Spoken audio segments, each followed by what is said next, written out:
What's up, everybody? Welcome to Upgrade Pls. This is a gaming and PC hardware podcast that helps the average gamer understand the impact and value of computer parts on their gaming experience. I'm your host, Phil, and I'm joined by my co-host, Jeff. Great. Okay. Excellent. Awesome. Today we're going to discuss a sample of future podcast episodes. We're going to leverage Jeff's computer build and talk about sick PC. We're going to talk about his sick PC and how different upgrades might affect his gaming experience right now. So with that, I guess let's just jump in. Jeff, tell us a little bit about your computer and the types of games you like to play. Like, I am the hardware geek and semi-average competitive gamer. Jeff is the not informed hardware person, but very involved gamer. Both on the, well, mostly I would say on the RPG side, but with extensive experience kind of on everything. I just like playing games. They're fun to tinker around in. Yeah, I guess this will give a good sample of my knowledge base as well. So I play a bunch of different games, from like Final Fantasy 14 to Valorant to Overwatch to Heroes of the Storm to freaking Book of Travels to, I don't know, whatever games. I play a lot of different games, and my computer can run some of them very nicely, and it can run some of them okay.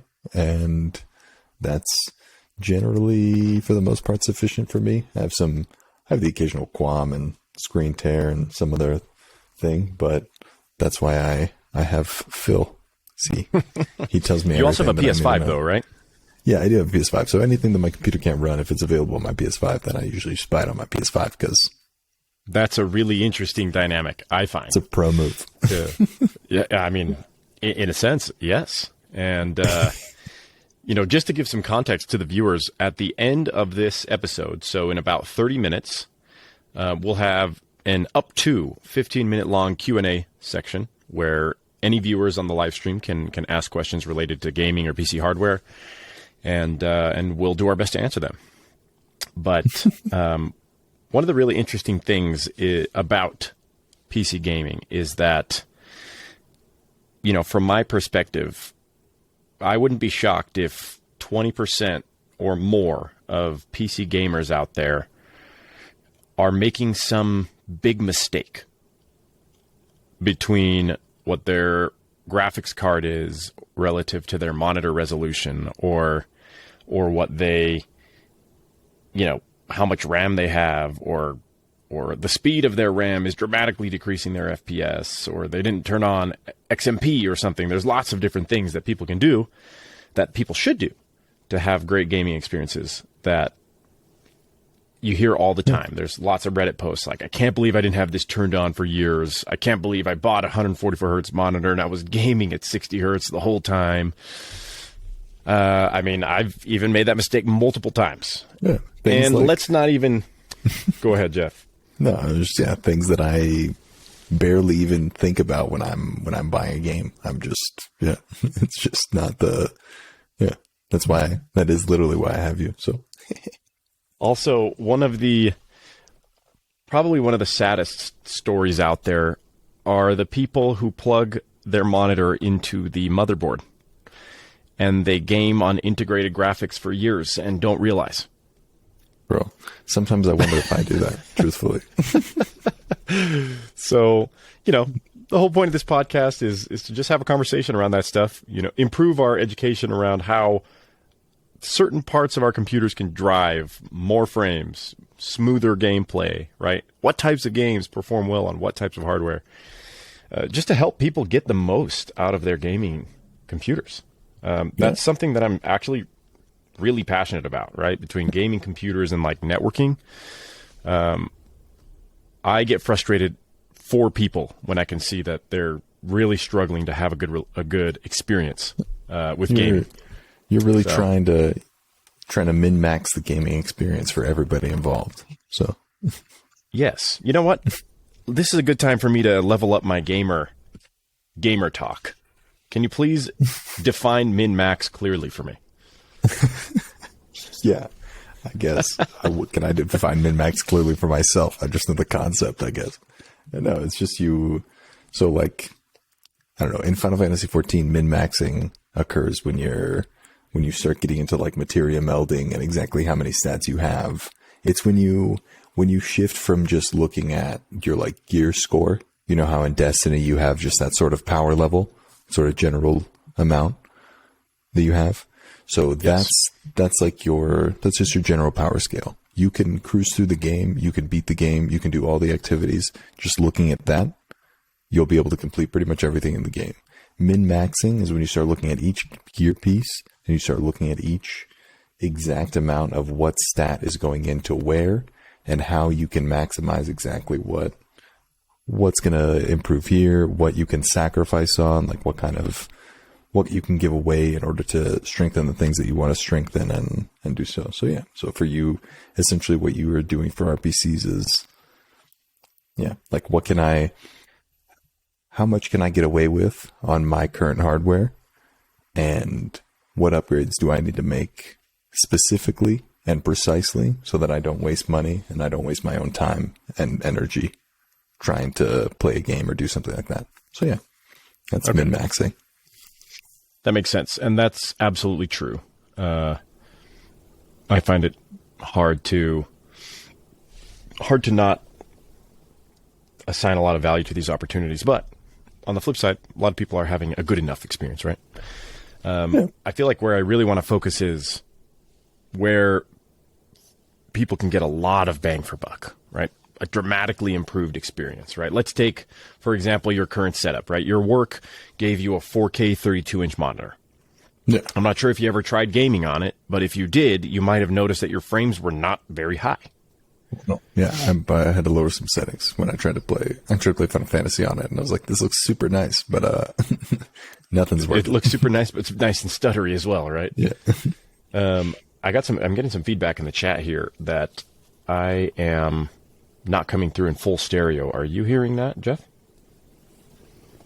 I am hearing you fully. I think I have been the whole time. I had the wrong audio source selected on the live stream, so no big deal there. Yeah. Computer guy says he knows computer stuff. Nerd. So we've got the ability to share screens here as part of this podcast, and I was going to kind of talk through Jeff's build. Yeah. Do you have it on hand? Do you know my build? Because I barely know my build. But if you can guide me on where to find it, we can do that together too. It might be a good educational moment. Yes, actually, I know a few of your parts off the top of my head. So I know you have the i5-9400 CPU, which is a 6-core. I believe it's a 9400F. Here, Jeff, I don't know if you can see my screen share, right? So yeah, I'm looking at it. Well, I'm sharing a window. Hit the Windows key and type in system information. System information. Excellent. Good. So a summary is going to come up. In that summary, you should be able to see processor name. Yeah, and you can confirm whether it's the 9400. Okay. Yeah. So the i5-9400F. The F in the product name here means it has no integrated graphics. So, in response to your earlier question about potentially using your integrated graphics, you can't. Nah, cool. No problems there. But it is a 6-core CPU. Most people know what CPU cores are, right? Back in the old days, your Pentium 3s, man, I'm getting old. I'm dating myself a little bit now. But your Pentium 3, for example, was a single-core CPU. It could perform one calculation at a time. And over time, what happened is instead of making that single core faster and faster and faster, which is what they tried with like Pentium 4 and stuff like that, they realized that they should just increase the number of CPU cores so that multiple instructions could be handled at the same time. And so thus the dual core CPU was born, and the quad core CPU, and now the 6-core and the 12-core and the 24-core, and the cores are absolutely going wild right now with rumors of AMD releasing 96-core CPUs in the near future. Well, what's the max like consumer core you can get right now? What an awesome question for this podcast. So the recently released i9 13900K from Intel 13900K is a 24-core CPU. How much is this recommended? 580 to 600? Yeah, it's like $600. Right. It's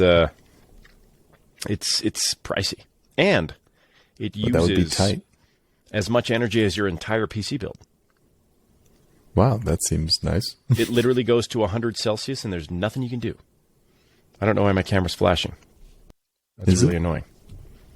Yeah, I see it flashing on the live stream, which is really... Yeah, it's not doing it in a... Less than prime. I'm not seeing it happen in Riverside. Interesting. Yeah, my camera's still flashing. I don't know. Yeah, that is flashing quite a bit now. I'm looking at it. Let's disable and re-enable. I'm back. Okay, so this CPU right here has 24 cores. Intel introduced this new thing recently where they have performance cores, so-called big cores, right? And efficient cores, which are little cores that run slower. So they have 8 of the performance ones, 16 of the efficient ones. The idea here is that the game will run on the performance cores much faster. And like everything else will be handled by the efficient cores. So like Discord and your browser and YouTube and stuff will all just run on these efficient cores. And so it won't mess with your game performance. Okay. That's kind of rad. What's weird about these is only, I believe only the performance cores. Yes. Only the performance cores have what's called hyper threading. So little explanation on hyper threading. When you first went to a dual-core CPU, you became able to do 2 things at once, right? This SMT or hyper-threading, simultaneous multi-threading idea is the idea that each one of those cores can be further broken up virtually into 2 threads and do 2 things at once. So it generated like a big performance increase. So that's an interesting thing actually about your 9400F. It's a 6-core CPU. It does not have hyper-threading. So what does that mean? Instead of being 12 threads, it's only 6 threads. And this actually comes into play right now, Jeff. The 9400F is the lowest CPU for Elden Ring. Actually, I think it was the 8400, which is basically the same thing. But what that means is Elden Ring is saying, hey, you need 6 threads to play this game. Turn everything else off. Yeah, I mean... Basically, yeah. So the next generation, right, the i5 10400F, it was a 6-core CPU, same thing, but it had hyper-threading. So it was 12 threads. So the performance was actually much bigger, right? We'll use a rough estimate here. Using like a CPU benchmark or something. So the i5 9400F versus i5 10400F. And not user benchmark, but CPU benchmark right here. So the next generation one, it had a slightly faster boost speed, so 200 more megahertz, right? But you can see here, 6 cores and 12 threads versus 6 cores and 6 threads. Okay. But then you see the actual score, right? So that's 3,000 points higher on the newer one. That's pretty significant, right? Yeah. Okay. It's a 23% increase in overall performance because it could execute more tasks at the same time. It's not a linear increase, right? It's not like actually doubling the cores, but it does dramatically improve performance. So that 10th generation CPU will age better than the 9th generation one, because as soon as you need more than 6 threads to do something, the 9th generation one's going to struggle. In fact, we have a friend with a gaming PC that has a quad-core CPU without hyper-threading. So that CPU is the i5 4690K. Let's see if I can add it here. 4690. And then we'll hit compare. You see that this one is 4 cores and 4 threads, right? Okay. No hyper-threading. 50% less performance. Well, that's an ideal. Exactly, right? But if you remember the score, I should have kept your CPU up here. The score for yours was 9,000, right? So it's 4,000 points still lower than yours. You can just hit that green ad. It'll add the... But yeah, you don't really need to as well. But visually good. Here, I'll add it back here so we can see it. But this, our mutual contact who has this CPU is definitely running into actual limitations in games because of it, right? So when you think about future-proofing your PC, it's like, hey, some games require a certain level of CPU power to be able to run the instructions to run the game engine, right? Yeah. So let's look at Elden Ring minimum specs, because this is a game that's really pushing the envelope, right? Elden Ring, Cyberpunk, for example, are two games that are, Cyberpunk 2077 to be specific, are really, really pushing the envelope. They really hit hard, yeah. Yeah, exactly. So the minimum requirements for Elden Ring require an i5-8400, which is essentially your CPU, but the previous generation. There's no architectural change there, just slightly slower. And on the other side, it's the AMD Ryzen 3 3300X. So that's a quad-core CPU, but it has SMT enabled, so it has 8 threads. So it's like the bare minimum is you need 6 threads, is what this is saying. Okay. So people, we have a cousin, for example, with an i5-4430. That's a 4-core, 4-thread CPU. Those people are going to really struggle to run Elden Ring. Really struggle. Sometimes you can get away with it, though. If you get in and you change the resolution to 1280 by 720, or, really, you can reduce the load needed to run the game, and then you kind of end up in that situation. So that was a long tangent. Apologies. That was quite. But let's go back to your build here. So our objective here is to really go through your build. Let's do it. We won't talk about CPU coolers right now. In your system information, my motherboard. Whoops, Riverside here. System information. Would it be the baseboard product? Yeah, the motherboard model will be system model. It'll be about 3 above processor. Okay. Or baseboard product. Yeah, same thing. Okay. Yeah. So the B360N Wi-Fi. B360M Wi-Fi. N. Does it have a brand? N is in Nancy. Sorry. Gigabyte B360N Wi-Fi?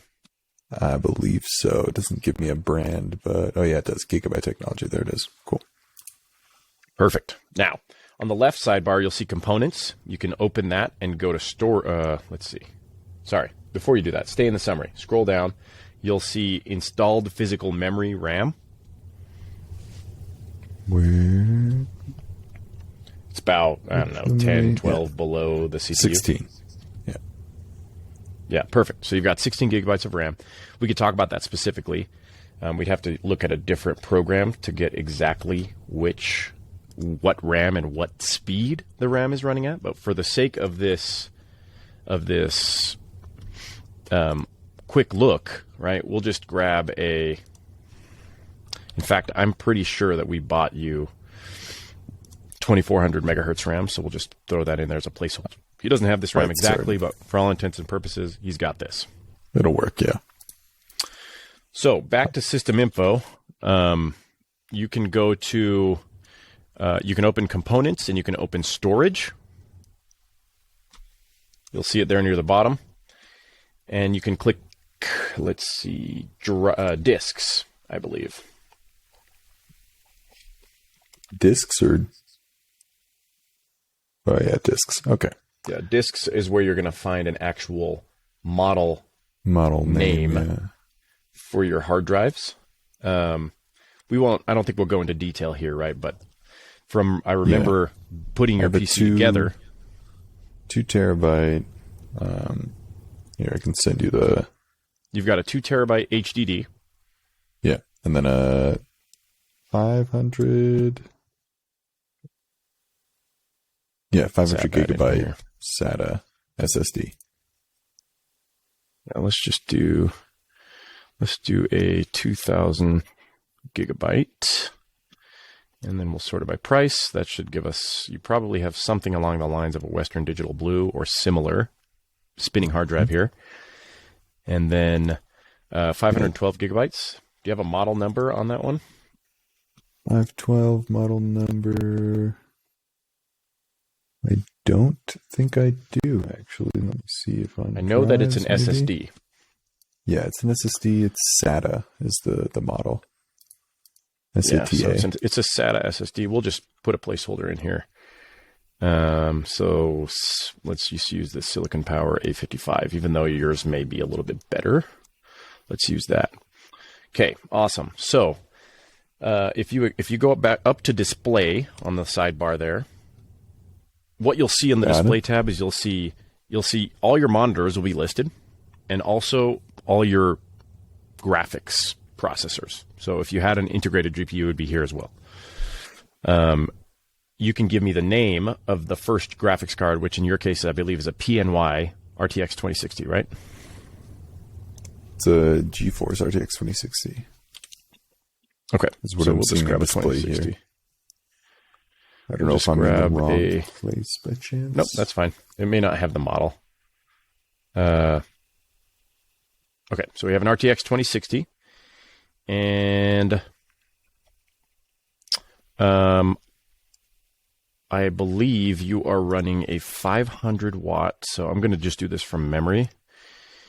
You're running a 500 watt power supply, maybe even a 450 watt. Like I recall that we really were tight on budget, so we went exactly as small as we needed here, right? Yeah, I'm quite certain that we did. And I know you have the NZXT H200 mini ITX tower. So there you go. And you have Windows 10, not a big deal from a performance perspective. I've got can come into play later. But activate watermark thing here, but so do I. What can you do? Don't worry about What can you do? So this is an overview of Jeff's build, right? We've got our 6-core CPU without hyper-threading, so 6 threads.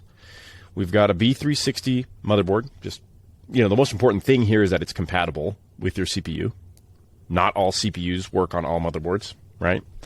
Okay. We've got 16 gigabytes of RAM. We have a 2 terabyte spinning platter hard drive. So one of the older hard drives. All hard drives used to be this way until the advent of the SSD, right? Yeah. But you have an SSD, a 500 gigabyte SSD as your boot drive. So my guess is when you turn on your computer, it doesn't take that long to boot, right? No, not too long. In the old days, you used to have to wait, I do over 1 minute just to get to the login screen, and then another minute and a half for all your apps to load, right? Sometimes quite a bit over 1 minute. I would reckon, truthfully, but exactly. So good times. You have a well balanced build, right? Oftentimes, what gaming PCs will do is they'll have that SSD for the operating system and your favorite games, so those boot fast and play fast, and then you have that 2 terabyte or larger platter drive to store games that are less frequently played, or school projects or videos you might be editing, even though that's not a great use for a platter drive because they're markedly slower. But that's oftentimes how gaming PCs are structured, especially when you go to Best Buy, right? Yeah. Look at this, for example. Let's just go to Best Buy and look at pre-builts right now. Let's see what the finest little piece here is. So we look at gaming desktops and we just take a look at some of them. It was very popular in the past to have the dual hard drive config. I think more recently they've been dropping the platter drive in favor of just an SSD, right? So you can look at this first one here. It's an $1,100 gaming PC that comes with a 500 gigabyte SSD, and that's it.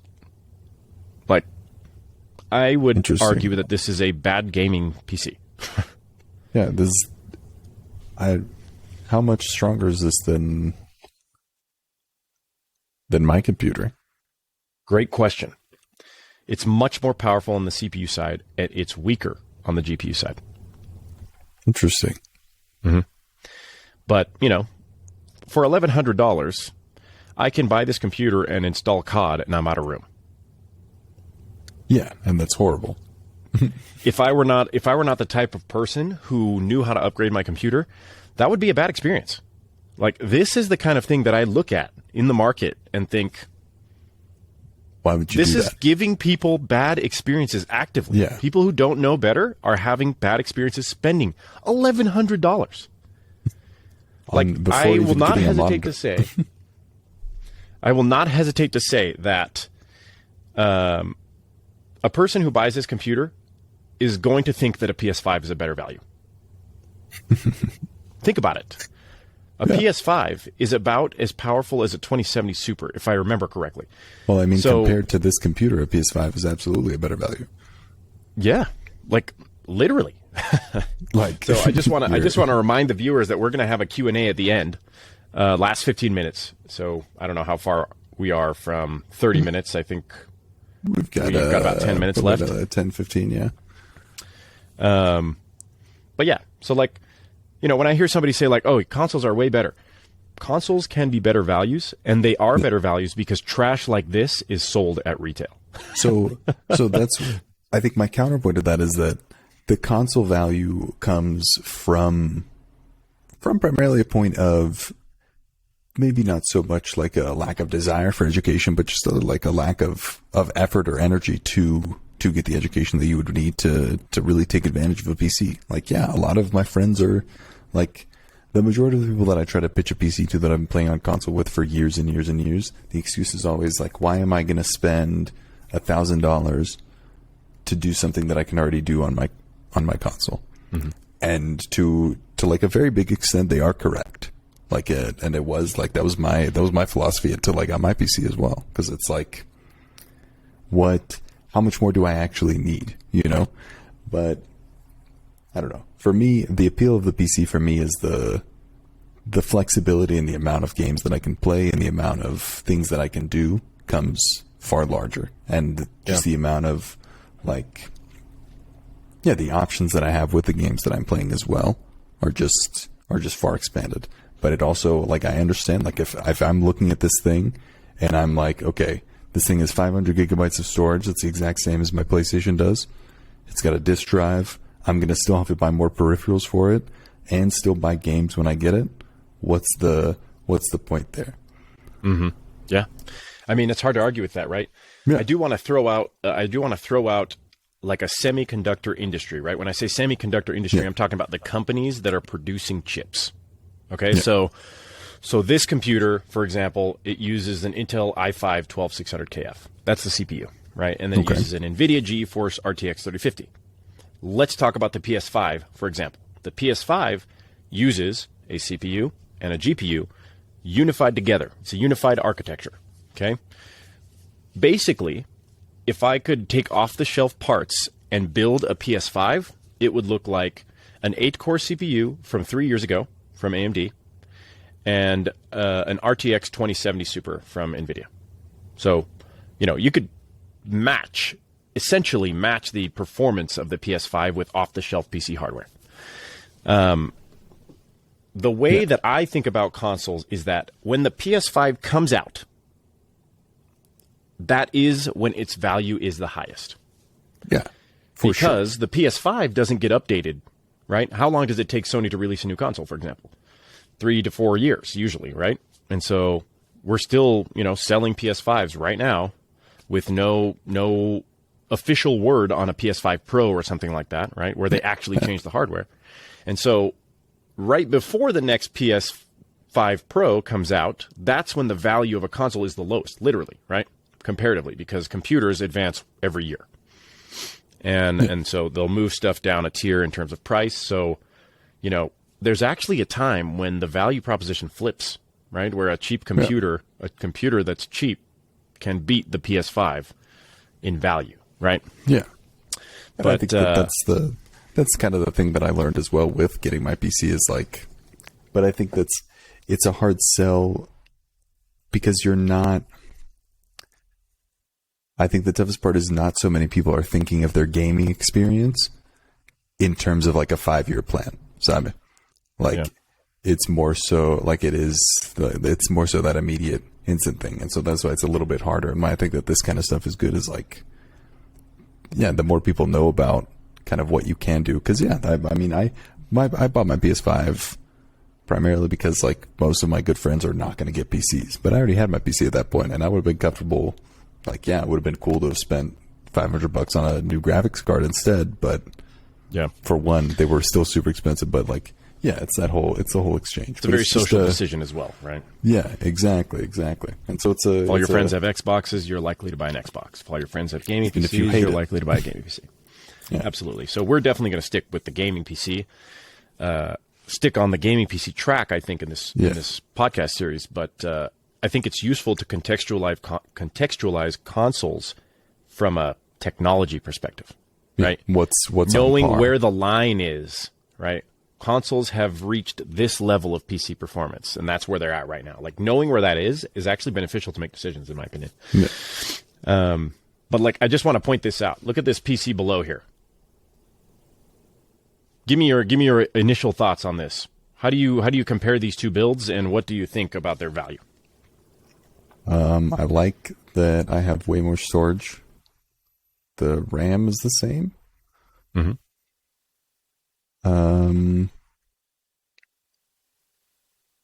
Otherwise, it does not seem all that much better. But maybe I'm crazy. So let's go through like a high level here, right? It's an i5-12400F. So 400 is less than 600. Yeah. So, you can go and Google the exact specifications, but they're both 6-core. Sorry, I'm actually wrong about that. I need to retract that statement. The 12th generation of Intel CPUs, there's actually a difference between the 600 and the 400 in terms of core count. Okay. So you recall when I just told you about the performance cores and the efficiency cores on the 13900K? Yes.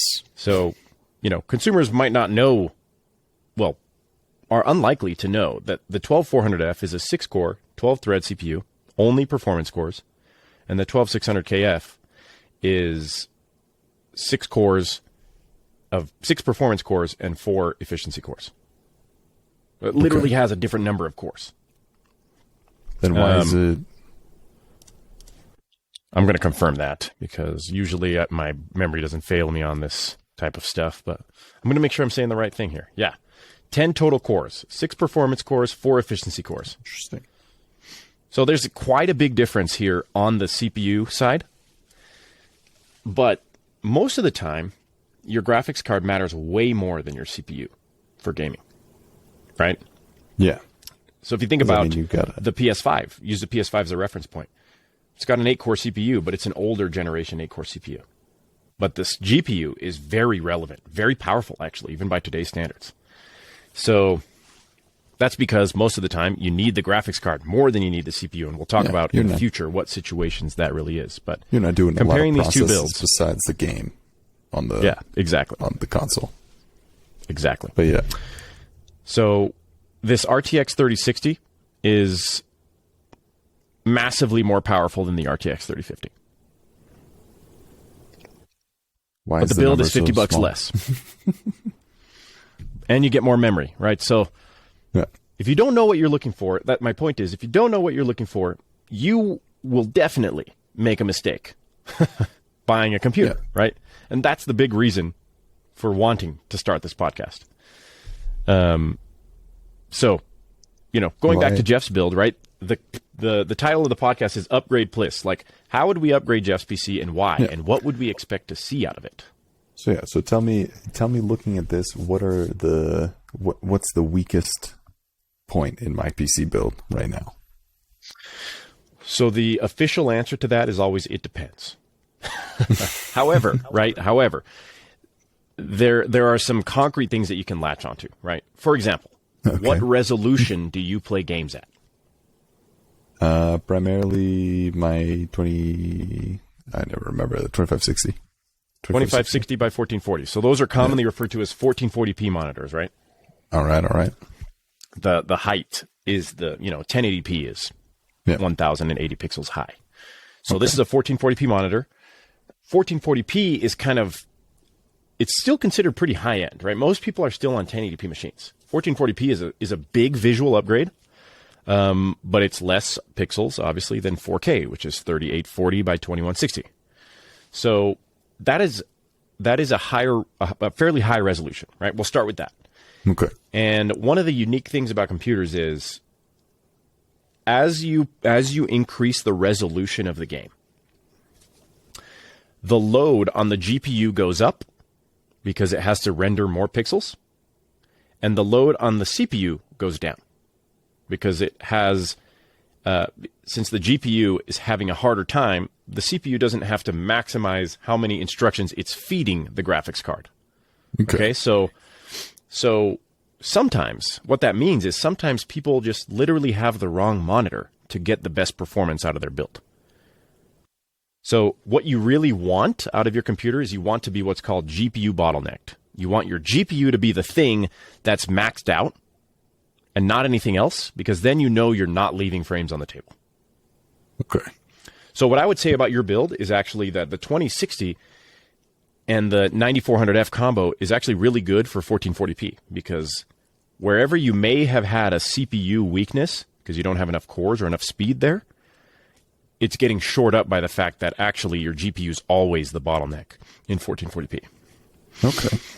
So if you were to downgrade to 1080p, you would probably not have as much performance as you expect, because the CPU load goes up, and your particular CPU, it's kind of mid-range.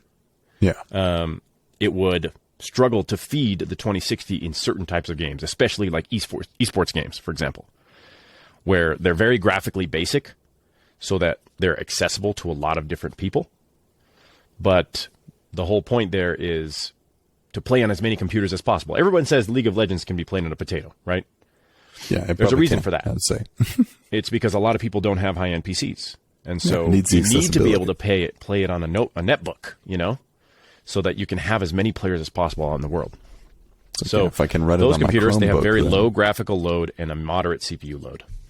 Yeah. So when I look at your build, right, there's a couple areas that kind of stick out. One is the CPU, but the CPU is not the biggest area. You can get away with this CPU with relatively good frame rates for years to come, most likely, right? It's going to take a while. Everybody says that, the PlayStation and the Xbox now have 8 cores, so developers are going to make you have 8 cores for games now. But it's not going to happen. No, console's not going to break. They're going to pretend that they're hitting 60 FPS for the next 2 years, and then maybe consistently hit 60 FPS in when the pro consoles come out for this generation. Yeah. The 60 FPS thing on console is pretty interesting, I think, where most games end up running much closer to 30, right? Yeah, it's always the goal. But so how would this? So then there's that. What is a relatively good frame rate then? Okay, so that's another good question, and I think that varies mostly by genre, right? When we think about a game like Elden Ring, okay, a lot of people think that 60 FPS is sort of the gold standard for a game like that. We played New World the other night, for example. There's a reason that New World has 2 frame rate limiting settings, 30, 60, and unlimited. It's because 60 FPS is kind of, good, and 30 FPS is playable for a game like that. Okay. When we talk about competitive games, though, that radically shifts, right? In competitive gaming, the faster your FPS relative to your opponents, the faster you are going to see things on the screen relative to them. Yeah, there are situations and then you kill them that first. You could arguably do more damage or hit them first, or so you've got that initial advantage. So, but yeah, I feel like I guess that makes sense. So you want to. So that's why you see 240 hertz monitors for competitive play.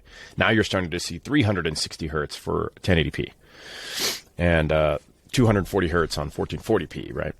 So you maximize the frames in those settings, but how are you doing that? You're actually lowering the settings, so your GPU barely does anything, and it starts to be a very CPU-heavy workload for your computer. Okay. So when I think about your computer, go ahead. Well, I guess why if I'm lowering the settings, I guess you've already explained it, because it is just CPU. I just don't feel like I understand the technical aspect of that, but I don't think I need to necessarily, maybe. Yeah, so the information pipeline in your computer is the CPU is considered the brain of your PC, right? All instructions go through the CPU. So the CPU is like, hey, we are playing this game. We need to render this frame because this input was just received. Okay. So that instruction goes to the graphics card to then render the frame. Your CPU has a limit, right, of instructions it can run. There's literally a clock speed. There's different parts of a CPU that influence how many instructions per clock it can execute, right? It's a common metric for processors. It's called IPC, instructions per clock. So when you go from one generation to another, oftentimes they've tried to improve that instructions per clock, even if the speed is the same, through optimizing some memory or, using a more efficient architecture or whatever they're going to do. And so when your CPU is maxed out, when it's giving as many instructions as it possibly can, and your graphics card is receiving all those instructions and making and generating all those frames, but your graphics card utilization is not at 100, it's a phenomenon called CPU bottlenecking. So your CPU is too slow to fully utilize your GPU. Okay. This is much more common at lower resolutions with high-end graphics cards.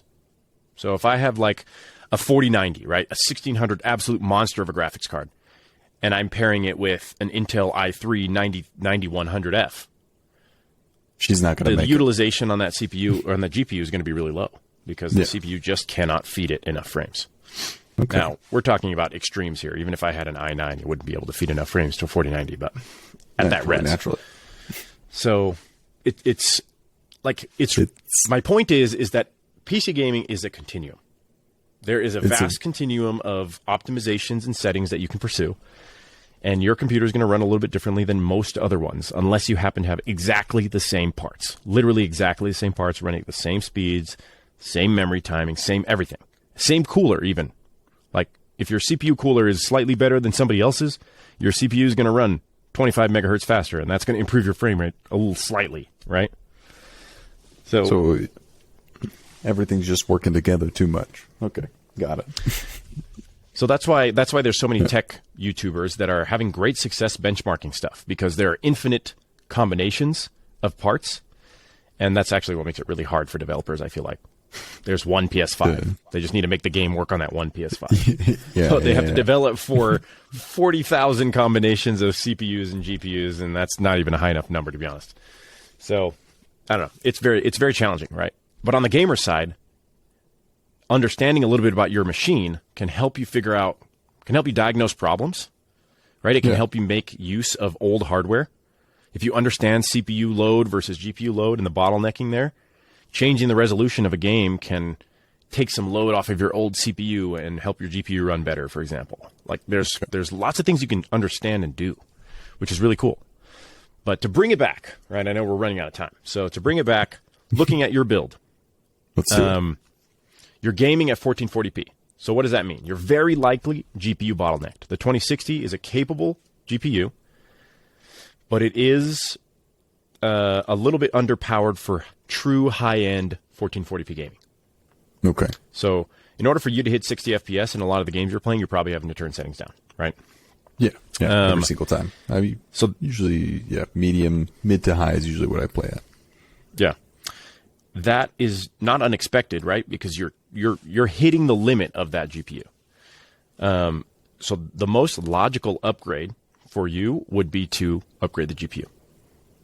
Everything else is, standard, up to par enough that you would continue being GPU bottlenecked if you upgraded your GPU, which is exactly where you want to be. So swapping out your 2060 for, say, a 3070 would just dramatically improve your FPS in all games. Okay. But there's one key element here, right? We put your build together with a very tight budget, and as a result, it has a tight power budget. Your 450 or 500 watt power supply, I can't remember exactly what that is, would not be able to adequately run a card of like the 3070 class or higher, where just the GPU can spike to 300 watts or higher. And so what happens when all the parts in your system use more than your power supply can provide? Overcurrent protection kicks in and your computer shuts down. So if every time you fire up a game and you can't play because your graphics card cannot handle, or your power supply cannot handle, it's just going to keep shutting down, right? Okay. So the logical path, I think, in this case, to keep extending the life of this build, right? There's an argument to be made about moving to a new platform, but to keep extending the life of this build, upgrading the GPU would make a massive difference. If you upgraded to a very efficient next generation GPU, like a 6600 XT or something, you'd get like 40% improved frames, and you wouldn't have to change your power supply out. Okay. But if you were trying to go truly high end, you could, right? Gaming at 1440p, you're very likely to stay GPU bottlenecked multiple generations up. You could go to something like a 3070 or even a 3070 Ti. By the time you get to like 3080 or higher, in any game that's not really graphically intense, you might start experiencing that CPU bottlenecking to an extent where your frame rate gets capped by your CPU not being able to feed the GPU. Interesting. So that would be even, I guess that would be, yeah. Okay. And then in that case, I would have to upgrade my CPU as well to prevent that from continuing to happen. Right. So if you did end up in that situation where you're like, okay, I'm not getting, let's say you go to YouTube and you look for a benchmark of an RTX. Let's say you've got a 3090, right? Okay. You throw that in your build, everything's working great. And let's say you're unhappy with your FPS in a game like Overwatch, right? You imagine? I know, right? So you go online and you Google a YouTube video of Overwatch 2 on 3090, and you see that it can get 400 FPS at 1440p. And you're looking at your build and you're like, why am I only getting 200? It's very likely that you've run into a CPU bottleneck there, and that upgrading the CPU would raise the frame rate potentially all the way up to 400, right? Depending on how close your CPU is to the one in the YouTube video recording. Okay. Oftentimes they run those builds with, i9s, overclocked i9s or Ryzen 7s or 9s, right? Really fast CPUs, so you wouldn't expect to see a lot of changes. So, okay. But yeah, interesting. For completeness, right? I will say that you are limited to CPUs from that 9000 series. So you could go from the 9400 to a 9600K or a 9600 or a 9500 or a 9700, and there is a 9900K, which is an 8-core, 16-thread CPU. That was really good. It was really good when it came out, but has been handily outclassed by some of the newer offerings on the market. Is that limitation from my motherboard or from my power supply? Exactly. My motherboard. That limitation is the motherboard. Each motherboard has a socket, right? And that socket accepts a certain generation of CPUs generally. Sometimes they can make new CPUs that have the same socket, and then you can upgrade the BIOS, some programming on the motherboard to accept the new generation. That may be the case here, actually. You may be able to go up to the 10th generation. I'd have to look into it for sure to be sure. But be certain. I know that the 9th gen and the 10th gen use the same socket. Whether your motherboard supports 10th gen or not, we'd have to look into it. Be a different fact entirely. So, but yeah. So that's the upgrade. If you ever say, Phil, upgrade Pls, I would tell you to upgrade your GPU. You're gonna tell me to come re-listen to this thing. Exactly. Should we jump into some Q&A? Yeah, I know we've gone over a little bit, but we can do 5 or 10 minutes of Q&A. No, let's do it. It'll be perfect. Bam. All right. Gee, it is me. Hello. Okay, so tossing it over to the live stream viewers. If you have any questions about PC hardware that came to mind from this discussion, or have any questions about your computer, feel free to throw them in right now. Marty has a question, I guess, if we could call it that. I did see the Hello McFly commentary. One time he ordered a 500 gigabyte SSD, and Amazon sent him a 1 terabyte one instead. And I was very mad because it was a very high end hard drive at the time. And I just couldn't believe he got 500 gigabytes for free, dude. What a blessing, honestly. It was a blessing.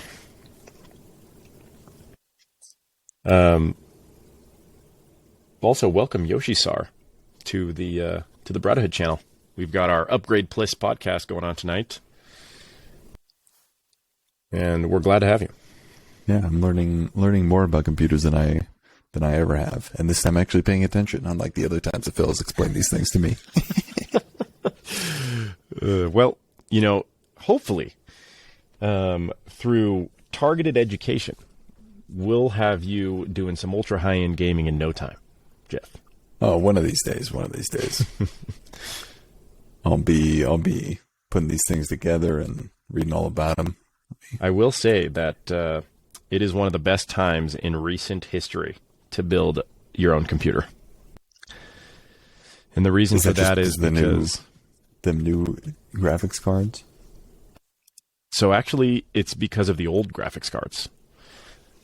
To give a quick synopsis, while we wait for a question, if there's going to be one, to give a quick synopsis, there was a huge graphics card shortage as part of the semiconductor shortage that happened as a result of coronavirus, pandemic, supply chain disruptions, and all that. Yeah, I recall. The companies responded by dramatically increasing graphics card production, and as that supply started to hit the market, we saw a crypto crash first, which a lot of graphics cards were being bought up to use in crypto mining. You saw a huge crash in crypto prices, and then Ethereum actually went away from proof of work, so no longer even using graphics cards to mine. So the net result of that is miners were dumping their thousands and thousands of graphics cards on the market secondhand. There was a huge supply inflow from all those ramped up production, from all that ramped up production, and the demand for graphics cards tanked. So, whereas a year and a half ago, it was $2,500 to buy an RTX 3080 on eBay. You can now regularly find RTX 3080s for $700. That is good to know. Which is crazy. And that's with NVIDIA being very, very resistant to lowering prices. Because used, they're even less. They're like 500 used. AMD has been more willing to let prices for their graphics cards drop. And I mean, I can't believe the prices on the new GPUs I see every day now. Like, I did not think that we would see prices this low for this generation ever. So it's an absolutely nutty time to build a computer, if you have the money.